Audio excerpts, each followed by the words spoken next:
Setelah beberapa hari dicek, baru saya dimasukkan ke ruang observasi.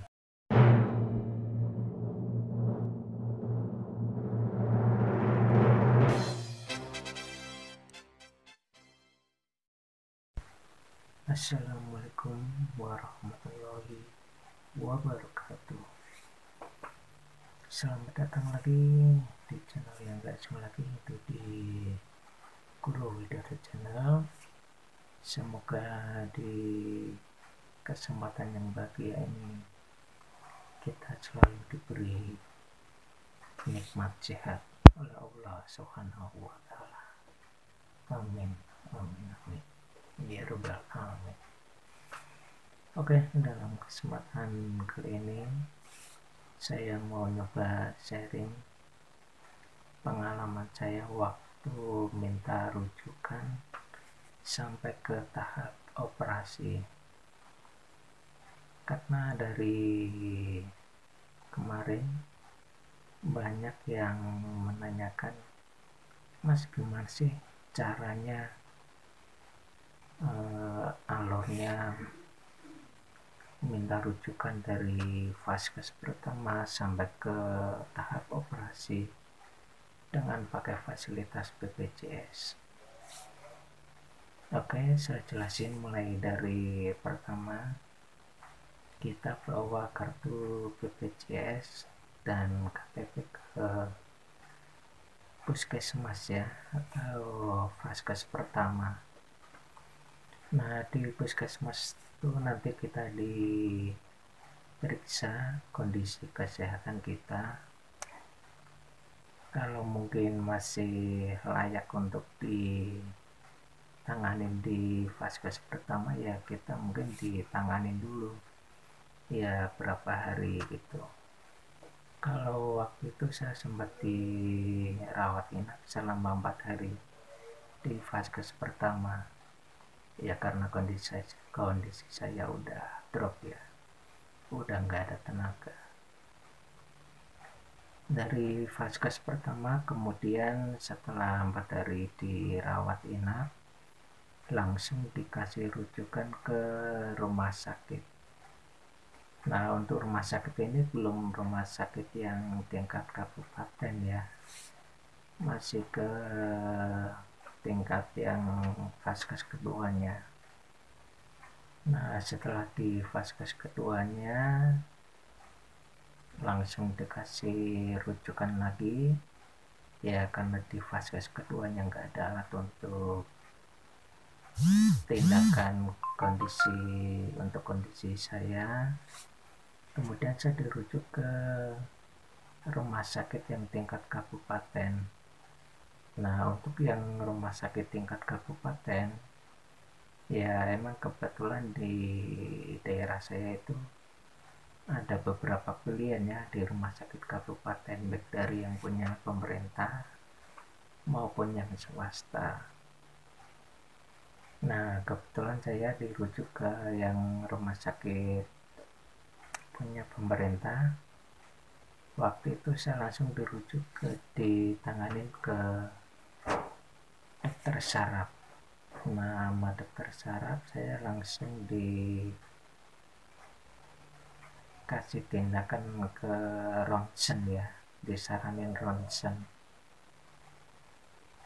Nah, setelah di penanganan ronsen ternyata hasilnya ada retak 2 ruas di tulang belakang bagian torak. Nah, dari situ sama dokter saraf saya langsung dikasih rujukan ke rumah sakit yang tingkat provinsi. Nah, kebetulan yang tingkat provinsi ini kan peralatan udah termasuk lengkap ya, karena udah lumayan rumah sakit gede, termasuk ada MRI-nya. Nah, dengan bawa surat rujukan itu tadi, di hari berikutnya saya langsung ke rumah sakit yang tempat rujukan tadi, yaitu di rumah sakit tingkat provinsi tadi. Setelah melalui tempat pendaftaran, nah waktu itu ya pagi bener ya, langsung ngambil nomor antrian di situ.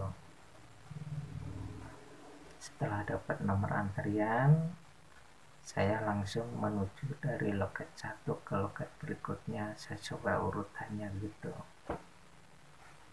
Setelah dapat nomor antrian dan saya dipanggil, saya langsung menemui dokter saraf waktu itu yang di rumah sakit tingkat provinsi itu tadi. Sama dokter saraf, setelah dicek kondisi saya ternyata udah cukup parah dan katanya juga udah termasuk kadaluarsa ya karena dari tingkat dada, dari dada ini sampai ke kaki udah nggak ada rasa dan udah nggak berfungsi itu. Nah kemudian sama dokter sarafnya saya disaranin langsung dirujuk ditempatin ke tempat rawat ke UGD waktu itu, sambil menunggu ruang rawat inap ya, karena ruang rawat inap kan nggak semua rumah sakit standby gitu. Nah setelah siang saya masuk ruang UGD, alhamdulillah waktu itu sorenya langsung dapat ruang rawat inap dan saya langsung dipanggil sama petugas rumah sakitnya.